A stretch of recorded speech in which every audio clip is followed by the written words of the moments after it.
Hello and welcome to Flap TV. Our guest today on this episode, on the left, Alexander Vera, and on the right, Kathy Goguen. Welcome to Flap TV. Issue 1, cities and towns across the top Commonwealth are tackling the issue of recreational marijuana.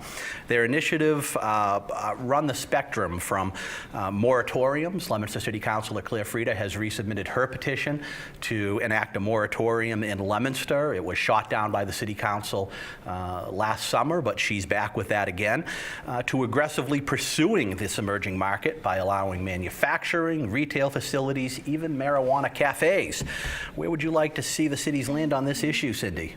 I think they need to move forward with it. I think it's been long enough, and I know Claire. I've talked to her about it and her positions. I understand them, but I think it needs to move forward, and I think it's going to be really good for both cities. Alexander. Well, the legalization of recreational marijuana in Massachusetts is going to bring a boost of revenue to our state. So I think that Leominster and Fitchburg should embrace the legality of marijuana and take advantage of the new business opportunities. Kathy. Well, I have to admit, I was part of the 43.3% who voted against it.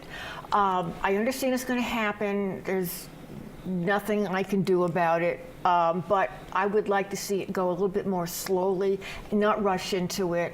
I don't think the commission has really done enough study on it yet. Michael. Well, my concern about the commission is that it's predominantly people who were opposed to this referendum. So I'm a little bit skeptical as giving them more time what that's really going to do. The will of the voters have spoken on this, and it looks like, getting back to the issue of how can the cities take advantage of this, it really looks like Fitchburg has sort of taken the lead in seizing some of these opportunities, and I think Leominster, even if Councilor Frieda's attempted at a temporary moratorium doesn't pass, it slows the momentum, it slows the wheels down. People are not, the companies are not applying for permits for these things if they thinking that there's some uncertainty there. So you have two different spectrums here. Even if they allow it, you're looking at the zoning that's going on here. Do we zone this so tightly that you're sticking it way in an industrial park, away from everybody, away from schools, away from kids, away from residences? Or do you put it smack dab in the middle of your retail districts and have the cafes and really promote it? Where do you land on that? I absolutely think, I look at it this way. This is how I look at it. Marijuana is similar to alcohol in the sense that people, they enjoy a few beverages. I think of marijuana as much safer than alcohol, and anybody who's ever partaken in marijuana knows that. So if you've got bars and restaurants everywhere else, and people can handle that, you can regulate it. You can regulate this. I think it would be a different type of atmosphere. It's not going to bring the trouble that people think. It really isn't. I think it could actually bring businesses to town and more people, to shop in town. I think you got to do it in the right way. You got to do it the right way. I definitely agree with Cindy on that. I think we should put it smack dab in the middle. I mean, there's no reason to hide it when we have liquor stores, right near schools and right down in the smack in the middle of town. So, I think we need to go and embrace it. Definitely, I think that the Cannabis Commission of Massachusetts has done a great job so far of illustrating the different legalities and all their the aspects of what they do want to see with this market and what they don't. Anyone else? I of course want to see it out in the middle of the middle of the woods, away from everybody.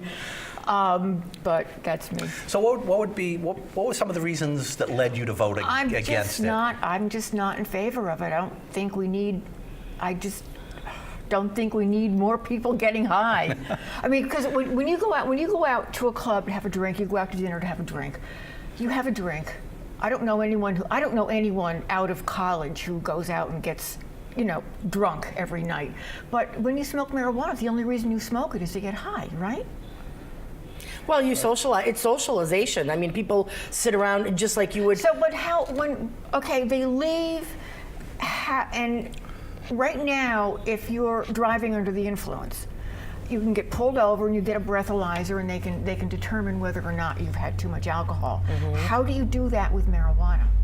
Well, that's a good question, and that's going to have to be training on the officer's part. But what kind of, is there any testing right now that can I don't test the know if levels there's of testing. THC? I know that they're working on a device similar to the breathalyzer for marijuana that they would, See, register that is it that way. probably my main concern. But getting back to something you said, though, I mean, even, people aren't getting high now when they want to, despite, whether it's a law or not. Old, I mean, it's just the way I It's was fear. brought up. It's fear, It's and I not- understand it's that. not I think fear. people just. It's just, I don't understand why. And you think the presence of a law will put sort of a buffer or a cap on things? I know they do. People do it now, but does that mean that you have to legalize it just because people do it? Well, and so should people have to be in the dark shadows to do it? I mean, if if a regulated cannabis cafe, you could be providing food. People would be able to have smoke, and it's up to the person themselves to know if they're too high to drive. And again, marijuana wears off far quicker than alcohol does. Yeah, and to Cindy's point, opening up businesses like restaurants that infuse the THC in the food, I think it's a much safer alternative than, going out and smoking. I personally believe we need to do way more research on, because this is something that just became legal, and it's still federally illegal, and we still don't have enough research on as to whether or not, it impairs you as a driver Exactly. or any of that. So we really don't know if marijuana itself is going to make you a more dangerous driver or a safer driver. Legitimate concerns from Kathy, and those Thank are you. good points about driving while intoxicated or under the influence. Question, Leominster has always had the reputation of being more business friendly than Fitchburg. It has the access to Route 2, it has the retail districts, it has the traffic, but Fitchburg's being more aggressive, obviously with their local officials. So looking into your crystal balls, 3 years from now, who's going to have a more robust marijuana industry, Fitchburg. Leominster or Fitchburg? Fitchburg. Fitchburg. Fitchburg. Fitchburg, but Leominster can catch up because Yes, of they the could. infrastructure. They could Definitely. absolutely. Issue 2, a revised version of the Safe Communities Act, which opponents refer to as a sanctuary state bill, has now received support from top Massachusetts law enforcement organizations, namely the Massachusetts Chiefs of Police Association and the Massachusetts Major Chiefs of Police. The amended bill took into account input from the police associations and, if passed, would permit state and local law enforcement to hold someone in an Immigration and Customs Enforcement detainer for up to 6 hours in situations where the detainee is believed to have prior criminal convictions like sexual assault, domestic violence, or terrorism charges. Governor Charlie Baker has come out against the bill, saying that a 6-hour window is not enough, and there's now another amendment offered to increase the window to 12 hours. Should the legislature pass this revised version of the Safe Communities Bill, Alexander? I think it's a definite yes. I think the legislature should pass the amendment because it gives state and local law enforcement the longer window to act to see whether or not the detainee is a criminal. Kathy?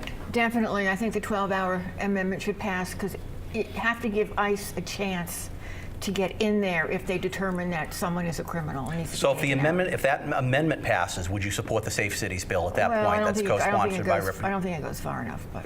So would you, if you were on the I think legislature, it'd be would you still vote against it? No, if that's the best we're going to get, then I would vote for it. Okay. But personally, I don't think it goes far enough. Michael?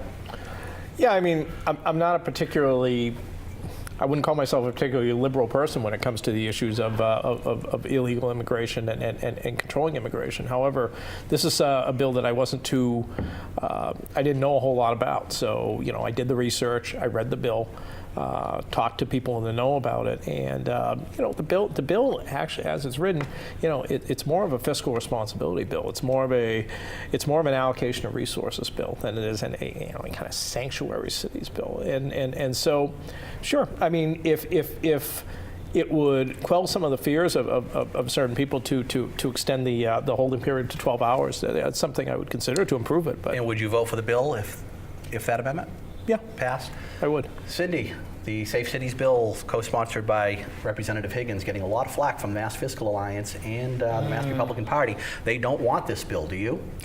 I don't want that bill. I would support Charlie Baker's bill.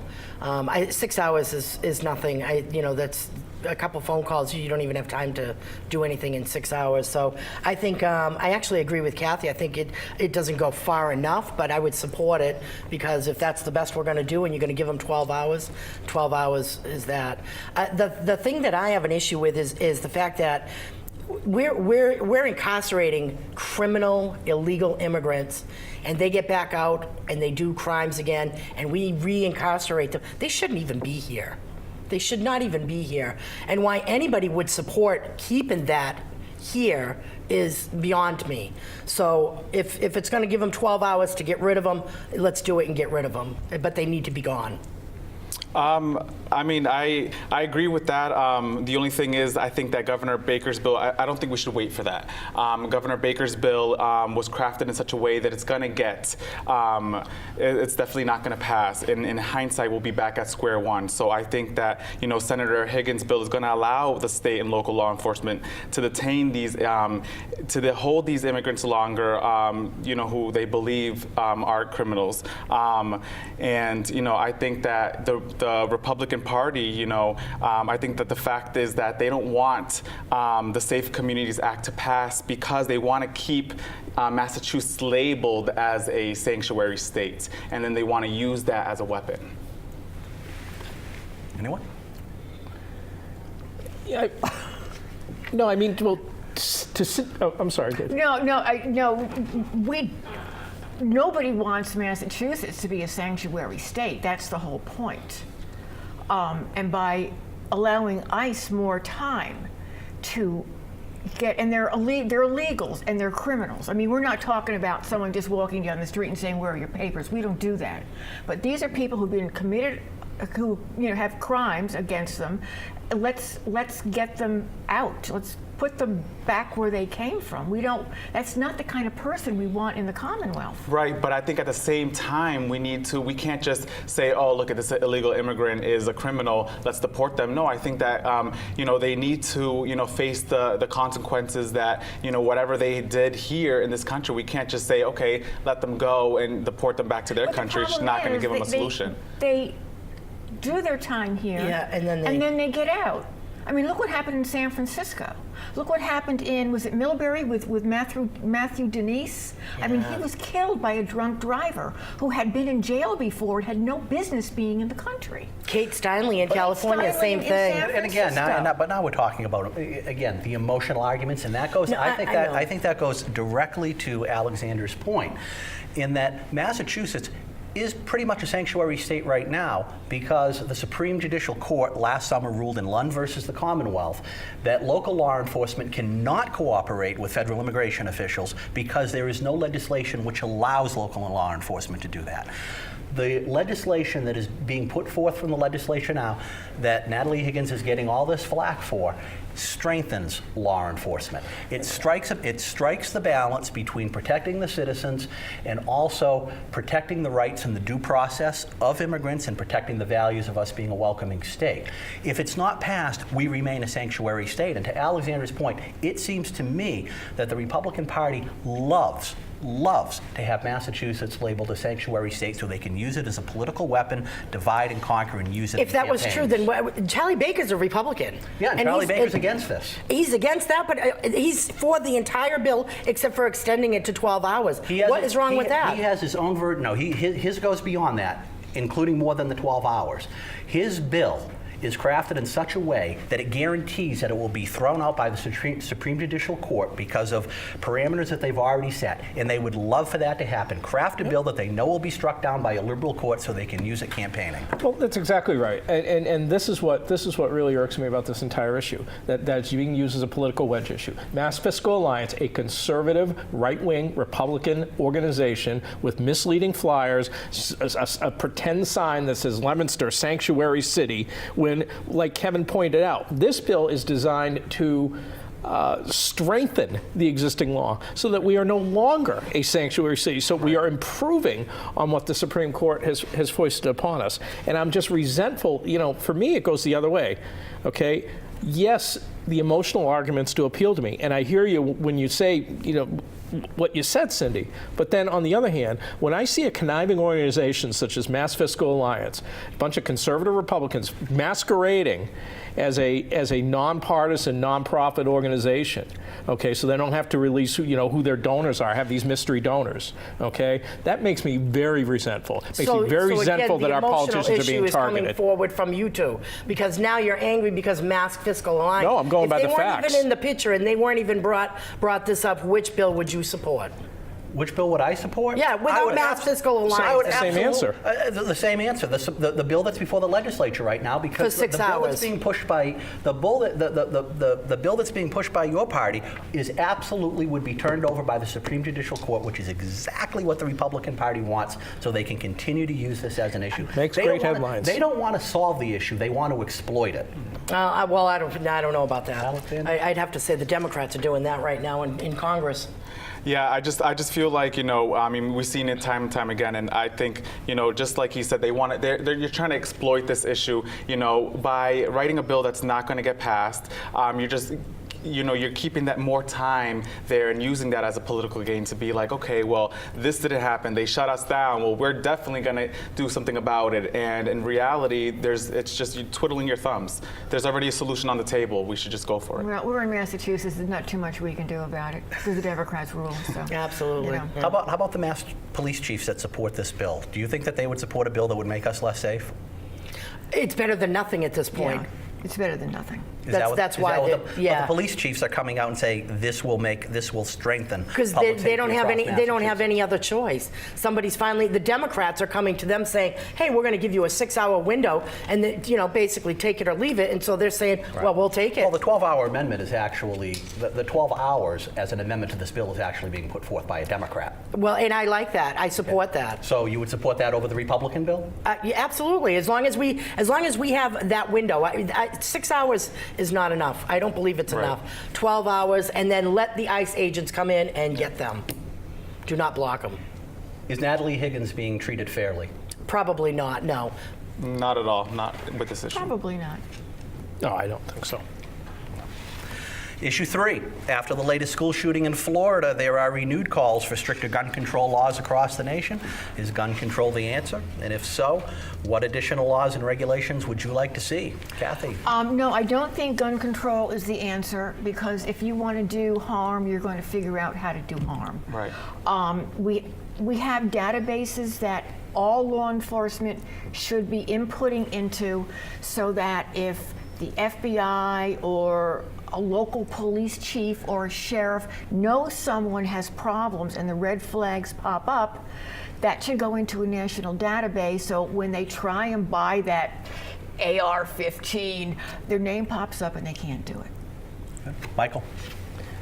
Well, Kathy had an interesting answer. Okay, do you support increased gun control? And she said, well, no, people are going to find a way to do it. They're going to find a way to do it. But then you made some proposals. Yeah. Okay. And so, what Kathy is doing is what I also, what I appreciate and what I also propose doing.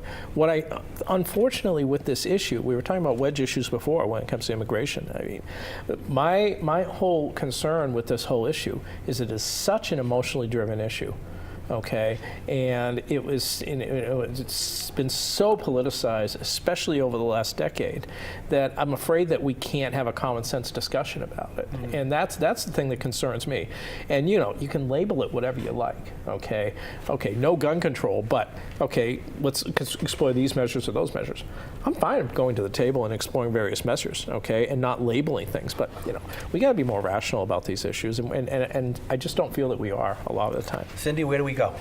I don't agree with more gun control. I do think we need to be better at background checks, and law enforcement really needs to step it up. This in Florida, as well as the Orlando shooting, there was a lot of mistakes made where people had reported things to the FBI. It never got down to local law enforcement. In Florida, the cops had gone to that kid's house several times. They had been called there, and nothing ever happened. So any gun control law is not going to solve what just happened in Florida. That's a total mess. I think we need to start looking at how do we protect ourselves. Alexander? what I have to say is this is not a gun control issue, it's a mental health issue, just point blank. Very good. Getting back to your point about the police being called and going to that kid's house, that was addressed, and Donald Trump said, take the gun first, due process later. Do we take guns and deny licenses and deny gun purchases based on accusations, or should there need to be a conviction before that happens? Where does due process fall? That's a sticky one, to be honest, because I don't want to see anybody just come and make an accusation. He assaulted me, and then you've lost all your guns and you never get them back. That's not right. There has to be a pattern. In this case, there was a pattern there. I mean, they went to the house, I think 20-something times. 2 people reported him. He was on Facebook saying he's going to shoot up the school. The FBI was warned of it, and nothing ever came of it. The FBI knew of the Orlando shooter, knew that there was an issue there. He shouldn't have had a gun, but they never reported it to the local law enforcement. So how are they supposed to know when they gave him the gun permit? So there's a lot of things there that need to be tightened up to make sure that these people don't fall through the cracks. Unless you've done something and you've been convicted or there's a pattern, no, nobody has the right to take your guns and let you fight for them back. No. So you disagree that we take the guns first and due process comes later? Yeah, I do. I disagree with that. Due process versus taking the guns. I disagree as well, as for criminal matters. I mean, unfortunately, in certain areas of the law, we do have, with emergency orders and restraining orders and things like that, you do have the action before the due process. But those are only in certain limited circumstances. So no, much like most things, I disagree with the president there. Anyone else on that? Due process? Should guns be taken away before there's a conviction if there's reports of someone? Where do you stand, Kevin? I believe in a temporary revocation, but there should also be a very quick opportunity and speedy opportunity for the person who had firearms, who had to surrender their firearms, to be able to appeal that process and get their guns back. I don't think it should just be up to law enforcement. I think that if it is, there should be an appeal process for that person. Okay. Does that make sense? Yeah. A lot of talk about banning AR-15s. AR-15s tend to be the weapon of choice in school shootings. Trivia question: anyone know what AR stands for? Armalite. Rifle. Armalite. Some people think it's assault. Yeah, rifle. yeah. So I know. if That's you the take name away brand. the AR, they're just going to use something else. It's a rifle. Yeah, it's It's a a rifle. rifle that looks scary. Do we ban an AR-15? I don't think we need to go that far to ban the weapon, like Kathy mentioned earlier. If you want to do harm, you're going to find a way to do it regardless of what's been taken away and what's been constricted. I feel like, it is a mental health issue, and I think we need to look at the bigger picture. Right now, our country, there's so many millions of Americans don't have health insurance. So how are they even supposed to know that they're in the right mental health in the first place? There's not the resources that are not going to mental health like that they should be. We could slow down this process when it comes to these mass shootings if these people had the opportunity to not feel the way they did, because that's just out of pure hate. If you're gonna go and kill somebody, shoot up a school, that's just something happened to you that made you retaliate. But there should be also you should also feel safe or feel the need to be able to get help too. Yeah. And if you look at most of the mass shootings, if you just look at the person behind it, you can tell just from looking at them something's not right there. So clearly there, I agree mental health is an issue, and I mean we've shut down mental health in the state. Back in the 80s, they shut down all the mental institutions, and everybody's out there, and now what do you do about it? That's another thing we need to look at. Do we ban AR-15s, Michael? I'm inclined not to, because I just don't know. I don't know if there's a causal connection. I mean, the larger point with laws, okay, and I've made this point before. Laws are not designed to eliminate criminal behavior. Laws are designed to suppress it, okay? And way back in the beginning of the show, Kathy, you brought up a point regarding, the marijuana laws and regulations. Well, if people are going to get high, they're going to find a way to get high. But what do those regulations do? What do those guidelines do? It suppresses certain things. Okay, it puts a ceiling on things, and I do think, just banning an AR-15 is just not a very well-designed law. I'm not sure what it's going to accomplish. But at the same time, what I regret on this issue is we get so wrapped up in the emotion of this, and we get so beaten down by the scare tactics of the NRA, that we're not in a position where we're logically looking at things. What are some ways that we can improve on these laws? Yeah, maybe there's too many laws to begin with. Okay, the gun proponents say, well, there's already 20,000 laws out there. Well, you know what? Maybe we need to improve upon them. And I just don't think enough of that dialogue is happening. Proposal out there, a lot of talk about raising the age of buying certain firearms to 21 years old. I don't agree. Trivia question: in Massachusetts, how old do you have to be to get an FID and possess a firearm? 18, right? For a rifle, 18? 16, isn't it? I don't FID? know. For an FID? Yeah. FID to possess a firearm. I thought it was 16 in Mass. Oh, is it 16? I don't know. Less than 21 Yeah, for it's an less than FID. 21 for 15. an Oh, okay. Yeah, I knew it was under 15. 18. And again, that's for possession, not to Yeah. purchase it. They would be the parents Yeah. to possess it and then Yeah. to purchase it, and then they could possess it with so they can go on hunting trips with their Sure. Right. parents, whatever. Should we be raising the age to purchase to 20? And it's 18 to purchase in Massachusetts, by the way. Should we be raising the age to 21? I don't think we need to raise the age when we have people in the Army who are handling these weapons just fine, and they're obviously trained to do so. But I think that it's just it doesn't coincide. It doesn't make sense. It's flip-flopping. Why have someone serve in the Army in the military at 18 Exactly. and be able to possess a weapon, but then at privately, you can't. There's an argument out there that says, well, if you join the military, you are being trained, you are being disciplined, you are under constant supervision, so if you want a gun at 18, go join the military. What do you say to those people that make that argument?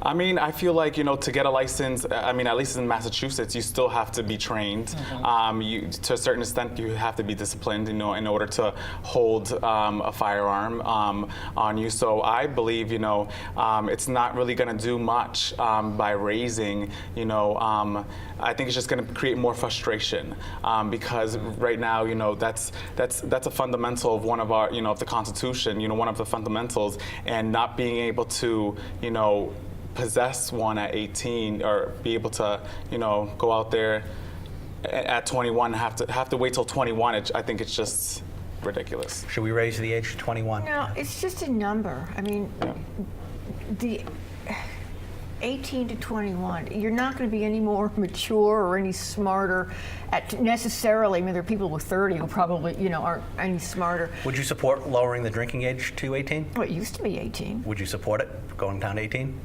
I don't think it really made that much difference. Okay. Michael? I support raising the age to 21. Okay. I mean, I think that, I think there's more thought behind that than just So if the pen arbitrarily. if the pen is more powerful than the sword, should we also raise the voting age, since a vote is a bigger, more dangerous weapon than a? Should we raise that to 21? It's all a matter of balance. You can't kill anybody with a vote, not Exit directly. question. Anyway. Donald Trump said he would run into a school unarmed to save the children. Yes or no? Would he run into the school unarmed? Oh gosh, no. No. Would he run into the school unarmed? No, I think I would love to believe any person would run into a school unarmed to save some children. we all Would he? say things under the Would heat of he? the moment.